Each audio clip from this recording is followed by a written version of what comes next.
Mark Reynolds wasn't looking for trouble. At 61, he'd built a quiet, decent life in the South Hills of Pittsburgh. Retired from the fire department after 30 years, now working odd jobs fixing up homes in the neighborhood. The kind of man who took pride in clean gutters, hot coffee, and keeping his promises. His wife Linda, a polished and driven regional sales manager in the medical supply industry, was the breadwinner now. Suitcases always packed, Bluetooth always in her ear. They didn't argue much, didn't talk much either, but they had a rhythm, and Mark liked to believe that was enough. That morning started like any other. Eggs, toast, and a breeze rolling through the kitchen window. Mark had just finished patching the neighbor's back fence when his phone buzzed with a voicemail. A calm, professional voice. "Mr. Reynolds, this is Carla from Patriot Lending. We just need to confirm your co-signature on the $180,000 0 business loan application. Please give us a call." Mark blinked. He hadn't signed anything. He hadn't applied for anything. At first, he figured it was a mix-up. Wrong number. But then she repeated it. His full name, his home address. He played it again, then a third time. Cold spread through his chest. He sat down on the porch steps, phone in one hand, the other clenching the rim of his coffee mug. There was no reason for Linda to need a loan. No reason for anyone to use his name, unless they were hiding something. He thought about confronting her. But no, not yet. He needed to know exactly what he was dealing with. So he called the number back. "Yes, Mr. Reynolds," the rep said brightly. "We have your signature here on file. Would you like to review the document?"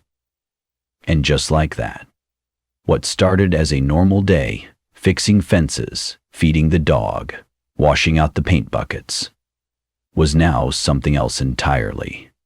Mark hung up and stared at the street. Something wasn't right, and he wasn't about to let it slide. Because a man's name is everything, and somebody just used his. Mark didn't waste time. The next morning, he drove straight to the Patriot Lending branch downtown. He didn't call ahead. He wanted to look someone in the eye. The receptionist offered him coffee. He declined. Within minutes, a loan officer named Carla brought him into a glass-walled office and pulled up the application on her screen. "Here's what we have on record," she said, swiveling the monitor toward him, and there it was. His full name, social security number, home address, and what stopped him cold, a digital signature that looked almost exactly like his. The date next to it? Just 5 days ago, the day Linda had claimed she was in Cleveland for a strategic planning summit. He stared at it. His throat went dry. "Who submitted this?" he asked. Carla hesitated. "The primary applicant is Linda Reynolds, his wife, of nearly 12 years. She listed you as co-signer due to the credit requirements. Standard practice. The funds were approved for a business venture under the name ClearPath Health Consulting, LLC. Mark had never heard of it. "Is the loan finalized?" he asked. Carla nodded. "Disbursement happened yesterday.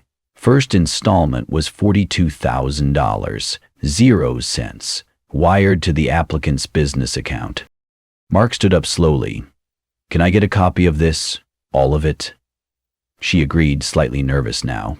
"Of course. I'll email it and I can print a hard copy for you too." Mark thanked her, took the manila folder in his calloused hands, and walked out without another word. In the parking lot, he sat in his truck, door open, wind blowing in, staring at the paperwork. Linda hadn't just hidden something. His trust, his name, his legal liability. On the drive home, Mark's mind ran through every possibility. Maybe she panicked. Maybe she thought she'd pay it off quick. But no. The signature was too clean. The company name, too prepared. This wasn't spontaneous, it was planned. That's what rattled him most. This wasn't some lapse in judgment. This was methodical. It wasn't just deception, it was betrayal. That night, Mark didn't say a word to Linda. He made dinner like normal, grilled chicken, salad, mashed potatoes. She came home late, claimed the summit went long. He nodded, handed her a plate, and watched her laugh at a text on her phone she wouldn't show him. His stomach turned. But he kept his face blank, because if she'd already crossed this line, there might be more. A man doesn't go to war without knowing the terrain, and Mark Reynolds? He was about to start mapping the battlefield. Mark didn't sleep much that night. He lay in bed, staring at the ceiling fan, counting its rotations like they might slow the churn in his gut. Next morning, as Linda rushed out the door, hair perfect, blazer sharp, phone already glued to her ear, Mark acted calm, kissed her cheek, waved goodbye. Then he got to work. He knew a few things for certain. Someone forged his name, money was already moving, and Linda wasn't telling the truth. What he didn't know, yet, was where that money was going and who else might be involved. He called an old buddy from his firehouse days, Walt Juergens, now retired from the force and running a small security consulting gig out of his garage. Walt had always been the tech brain in the unit, could pull footage from a traffic cam like he was flipping pancakes. Mark trusted him. They met that afternoon in Walt's cluttered basement office. Old radios, ammo tins, and 3 giant monitors lighting up the room like a command center. "I need you to help me track something," Mark said, sliding the loan documents across the table. Walt raised an eyebrow. "You in trouble?" Mark shook his head. "I didn't sign this." That got Walt's full attention. Over the next few hours, they dug in. First stop, Clear Path Health Consulting, LLC. The business listed on the loan didn't exist in any legitimate medical directory, just a shell listing filed online 2 months ago. No phone number, no office, just a P.O. box and a generic website under construction. Then they checked recent bank activity from the joint account. Mark noticed a large transfer he hadn't approved. $14,750.00 sent to a personal checking account under the name Christopher Delgado. Walt's fingers flew across the keyboard. "He's in Linda's company," Mark said, remembering the name from holiday parties. "Tall guy, flashy suits, always a little too smooth." "He just got promoted," Mark added. Walt nodded. "Well, this guy just registered a new corporation in Delaware 2 weeks ago. Guess what it's called? Delgado Strategic Ventures." They pulled emails from Linda's shared home computer. Most were scrubbed, but Walt recovered deleted cache fragments. What came up turned Mark's stomach. Messages between Linda and Chris. Late-night emails titled "Our New Beginning." Just a little longer. And he suspects nothing. There were references to the loan, trips to Chicago, and one message where Linda wrote, "Once the funds clear, we're set. Mark's equity is our bridge. Don't worry, he'll never know." Mark didn't say a word, just stared at the screen. The air in the basement felt heavy. Walt finally said, "This ain't just bad judgment, buddy. This is fraud, conspiracy, and she's betting your whole name on it." Mark nodded, slow and quiet. "I gave her everything. My home, my savings, my good name, and she used me like I was nothing." He stood up, heart pounding, chest tight. "She thinks I'm asleep at the wheel. She thinks I'll eat it and move on." He looked at Walt, voice calm but fierce. "She's about to learn who she married." Because Mark wasn't going to yell. He wasn't going to threaten. He was going to document. And when the time came, he was going to drop the truth like a hammer. 3 days later, Mark got a text from Linda saying she'd be out late again. "Client dinner," she claimed. He nodded to himself, already expecting it. She'd been stacking up the lies like bricks, and Mark was getting close to finishing the blueprint. That evening, he drove over to Linda's mother's house in Mount Lebanon to return a folding table they'd borrowed for a neighborhood cookout weeks ago. Her mother, Joan, had always been polite but distant toward Mark. Never quite warmed up to the working man type. When he pulled into the driveway, lights were on inside, and the screen door was cracked open to let the breeze through. Mark walked up the porch steps, table in hand, but stopped cold when he heard voices inside. He recognized them both, Linda and Joan, mid-conversation, not realizing they had an audience just a few feet away. What he heard next made his grip on the table tighten until his knuckles went white. "I told Chris not to wire the money until Friday," Linda was saying, her tone sharp. Mark's still playing handyman during the day. He doesn't even check the accounts unless there's a problem with the water bill. Joan replied, her voice lower, more anxious. Linda, this isn't just creative accounting anymore. You forged his signature. That's a felony. There was a pause. Then Linda snapped back. He's not going to do anything. He's too proud to admit I outsmarted him. He'd rather pretend everything's fine than make a scene.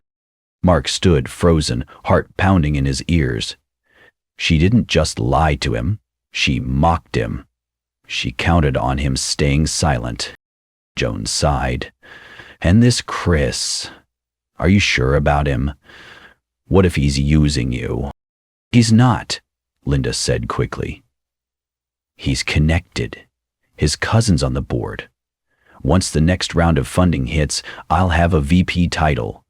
All I have to do is keep Mark quiet a little longer. The weight of those words hit Mark like a sledgehammer to the chest. Keep him quiet, like he was a problem to manage. Like his name, his reputation, was a tool she could just borrow until it got inconvenient. He backed off the porch, quietly, careful not to make the boards creak, slid the table against the railing, got into his truck, and just sat there, eyes locked on the dashboard. For a few minutes, he didn't move, didn't blink, and then he exhaled, cold and clear. He finally understood the full picture, not just the affair, not just the fraud, but the full scale of manipulation. Linda wasn't in over her head. She was in charge of the plan. And Mark, he was done being played. Took another week for Mark to line everything up. He wanted no loose ends. No he said, she said, just facts. Cold, clear, bulletproof. Walt helped him compile a digital folder with time-stamped emails, money transfers, the forged loan documents, screenshots of Linda and Chris's communications, and a notarized statement from Patriot Lending confirming the signature discrepancy. By the time Mark was done, the file was as solid as concrete. All that was left was the right moment to drop it. That moment came sooner than he expected. Linda's company was hosting their Midwest Regional Gala, a big-deal corporate celebration held at the Wyndham Grand Hotel downtown. Everyone from regional managers to corporate board members would be there, plus awards, press photos, the whole PR package. Linda, of course, was the star of the night. She was set to accept an Innovation in Business Expansion Award, thanks to the new LLC she supposedly co-founded with private funding. Mark smiled when he read the event listing online. Perfect. He showed up early, dressed in the same gray sport coat he wore to his son's wedding. No tie. Boots shined. Shoulders squared. He carried a thin black folder under his arm and kept to the side of the ballroom as people filtered in, sipping champagne and air-kissing their way to the buffet. Linda arrived late. Confident, glowing. Arm looped through Chris Delgado's like she owned the night. She never even saw Mark. The event kicked off with a brief speech from the regional director. Then came the awards. Linda's name echoed through the hall like a bell. Applause erupted. She stepped up to the mic, full smile, camera flashes popping. Mark waited just long enough for her to start her thank you speech. Then he stepped forward. "Excuse me," he said, loud and steady. "Sorry to interrupt, but before we start handing out trophies for innovation, I think everyone here deserves to know how the operation really works."